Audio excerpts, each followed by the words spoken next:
Deja vu అనేది option 1 Greek పదం, option 2 ఆంగ్ల పదం, ఆప్షన్ 3 ఫ్రెంచ్ పదం, ఆప్షన్ 4 లాటిన్ పదం. ఇక్కడ ఆన్సర్ ఏంటంటే ఫ్రెంచ్ పదం.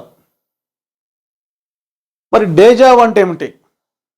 కొన్ని సందర్భాలలో మనం ప్రస్తుతం చూస్తున్న ఒక విషయాన్ని, ఒక వ్యక్తిని అంతకుముందు ఎప్పుడో చూసినట్లు భ్రమ కలగడం. ఇది భ్రమ, ఇల్యూజన్, నిజం కాదు, ఒక false perception. So already seen, a feeling that one has seen something before. అంటే ప్రస్తుతం చూస్తున్న ఒక విషయాన్ని అంతకుముందు ఎప్పుడో చూసినట్లు ఒక భ్రమ కలగడం. దీన్ని టెక్నికల్గా మిథ్యా పరిచయ భావం అంటాం.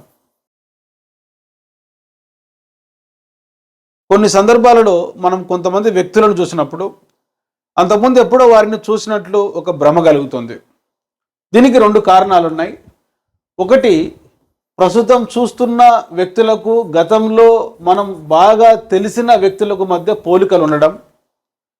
కొన్ని సందర్భాలలో క్రొత్త పరిస్థితుల్లో మనకు తెలిసిన వ్యక్తులు తారసపడితే చూస్తే మనకు ఒక మానసిక భద్రత కలుగుతుంది.